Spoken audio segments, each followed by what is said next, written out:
Sir ಒಂದೇ ಸಲ ಇವತ್ತು ಕರ್ನಾಟಕ ರಾಜ್ಯದಲ್ಲಿ ಕಾಂಗ್ರೆಸ್ ಪಕ್ಷ ಅಧಿಕಾರಕ್ಕೆ ಬಂದು 1 ವರ್ಷ ಮುಗಿದಿದೆ. ಈಗಾಗಲೇ ನಮ್ಮ ರಾಜ್ಯದಲ್ಲಿ ಈಗಿರ್ತಕ್ಕಂಥ ಸರ್ಕಾರ 1,05,000 ಕೋಟಿ ಸಾಲ ಮಾಡಿದ್ದಾರೆ. ಇವತ್ತು ಒಂದು ಕುಟುಂಬದ ಮೇಲೆ ಇವತ್ತು 36,000 ಸಾಲವನ್ನು ಏರಿಸಿ ಏನಿವತ್ತು ಅವರು ಈ ಒಂದು ಗ್ಯಾರಂಟಿಗಳನ್ನ ಘೋಷಣೆ ಮಾಡಿ ಆ ಗ್ಯಾರಂಟಿಗಳನ್ನ ತುಂಬಿಸೋ ಒಂದು ನಿಟ್ಟಿನಲ್ಲಿ ಇವತ್ತು ಅಭಿವೃದ್ಧಿ ಕೆಲಸಗಳು ಕುಂಠಿತ ಆಗಿದೆ.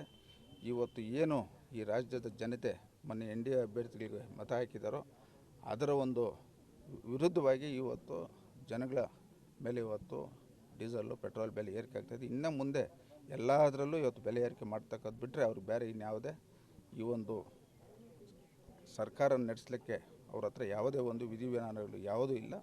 ಅವ್ರಿಗೆ ಇರ್ತಕ್ಕಂಥದ್ದು ಜನಗಳ ಜಾಬ್ ಕೈ ಹಾಕಬೇಕು, ಜನಗಳ ಜಾಬ್ನಿಂದ ಹೊಡೆದು ಕೊಡಬೇಕು ಅನ್ನೋದು ಒಂದು ತೀರ್ಮಾನ ಮಾಡಿದ್ದಾರೆ.